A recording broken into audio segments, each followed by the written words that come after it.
हिमाचल प्रदेश संकट में है। एक बार फिर से त्रासदी ने हिमाचल को हिला के रख दिया है।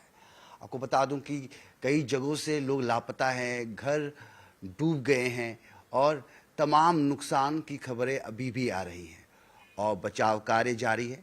शिमला, कुल्लू, मंडी, कई इलाकों में काफ़ी नुकसान, भारी क्षति हुई है। हमारे साथ सुरेश कश्यप जी बातचीत करने के लिए मौजूद है। सर, रामपुर की बात करें तो रामपुर भी काफ़ी आहत हुआ है, काफ़ी नुकसान, जान माल का नुकसान, और अभी भी बचाव कार्य जारी है। मुख्यमंत्री पहुंचे हैं, जायज़ा लेंगे, तमाम चीज़ें चल रही हैं, मगर इतना भारी नुकसान दोबारा हिमाचल में काफ़ी दुख का विषय है और चिंता का विषय भी है, क्योंकि पिछली बार भी जो त्रासदी आई थी हिमाचल प्रदेश को बुरी तरह से हिलाकर रख दिया था। 509 लोगों की जान चली गई थी। इस बार भी अभी जबकि ये पहली बड़ी बरसात हुई और बादल फटने की 3 घटनाएं कुल्लू, मंडी और रामपुर में हुई, और रामपुर में तो एक ही गांव के सुब्बू गांव पूरी तरह से तहस नहस हो गया।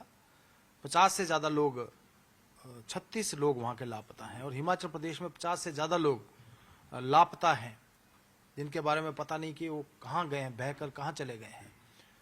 तो बहुत दर्दनाक भी है और बहुत गंभीर भी और चिंता का विषय भी है, क्योंकि पहाड़ी प्रदेश हिमाचल प्रदेश जहां पर इस प्रकार की घटनाएं नहीं होती थी, लेकिन पिछले वर्ष भी हमने देखा और इस साल भी हमने देखा, तो ये बहुत चिंता का विषय प्रदेश के लिए बना हुआ है। इस समय जहां केंद्र सरकार पूरी घटना के ऊपर नजर बनाए हुए है, माननीय प्रधानमंत्री जी, गृह मंत्री जी और स्वास्थ्य मंत्री श्री जगत प्रकाश नड्डा जी, प्रदेश के मुख्यमंत्री से भी जिन्होंने बात की है, और प्रदेश के जो हमारे नेतागण हैं सभी लोग इस विषय को लेकर बहुत गंभीरता से लगे हैं। NDRF, SDRF, ITBP, home guards, Indian air force, सभी लोग बचाव कार्य में लगे हैं, लेकिन अभी तक भी कोई बहुत ज्यादा सफलता उसमें नहीं मिल पाई है। प्रशासन अपनी ओर से कोशिश कर रहा है। तो ऐसे में मैं तो ये कहना चाहूंगा कि हिमाचल प्रदेश के लिए विशेष रूप से, वैसे पहाड़ी प्रदेशों में, उत्तराखंड में भी इस प्रकार की त्रासदी आई है, लोगों को भी अपने आप को सतर्क रहने की आवश्यकता है, सैलानियों को भी सतर्क रहने की आवश्यकता है, क्योंकि हिमाचल प्रदेश एक टूरिस्ट डेस्टिनेशन है, और जहां पर भी इस प्रकार के जो नदी नालों के किनारों पे लोग रह रहे हैं, उनको तो बहुत ज्यादा सचेत रहने की आवश्यकता है कि इस प्रकार की घटनाएं ना घटित हों और जान माल का जो नुकसान हो उसकी पुनरावृत्ति ना हो।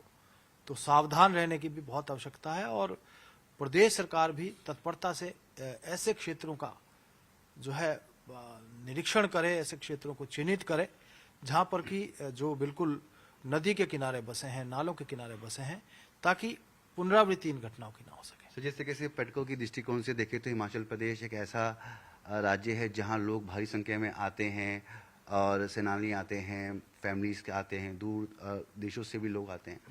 उन लोगों को एक भय का एक माहौल उनके भी अंदर आ गया है कि हिमाचल से बचना है, हिमाचल नहीं जाना है।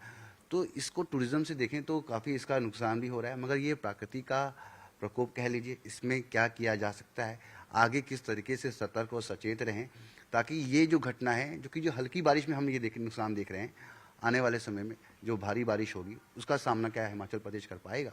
देखिए, हिमाचल प्रदेश में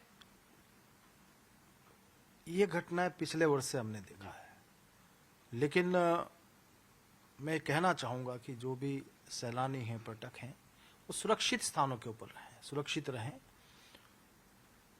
पिछले वर्ष भी भारी नुकसान हुआ था, पर्यटन को भी नुकसान हुआ है।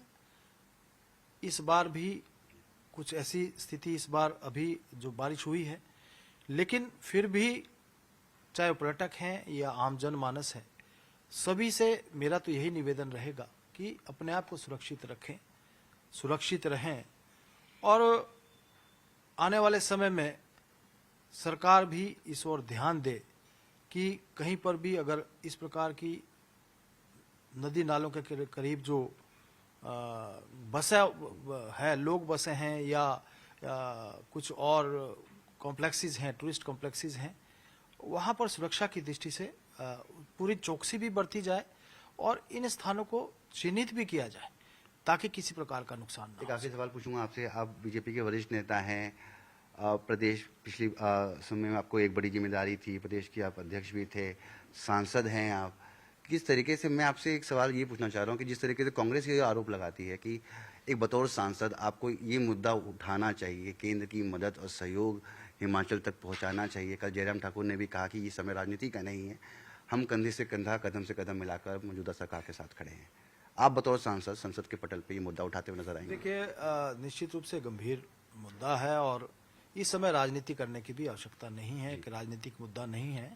ये तो प्रदेश से एक जैसा जुड़ा मुद्दा है और जिसके कारण प्रदेश में भारी क्षति हुई है। निश्चित रूप से मैं आज इस 0 आवर में इस मुद्दे का जिक्र भी करना चाहूँगा और मैंने आज का विषय रखा है, विषय मेरा दूसरा है, लेकिन फिर भी, और मैं ये कहना चाहूँगा, भले ही कांग्रेस की सरकार प्रदेश में है, सभी लोग मिलकर, चाहे वो बीजेपी के लोग हैं, कांग्रेस के लोग हैं, इस संकट के समय में एकजुटता के साथ काम करें। और मैं सांसद के रूप में कहना चाहूँगा कि मेरी प्रदेश सरकार से ये आग्रह है कि जहाँ भी, जिस प्रकार से भी मैं प्रदेश को मदद कर सकता हूँ, मैं उसके लिए तैयार हूँ, हर प्रकार से मदद करने के लिए। धन्यवाद हमसे बातचीत करने के लिए। तो आप सुन रहे थे सुरेश कश्यप को, जो कि शिमला से भारतीय जनता पार्टी के सांसद हैं, जिन्होंने तमाम मुद्दे पर न्यूज़ 18 के साथ खास बातचीत की। नई दिल्ली से कैमरामैन कार्तिक के साथ मैं रवि मिश्रा, न्यूज़ 18।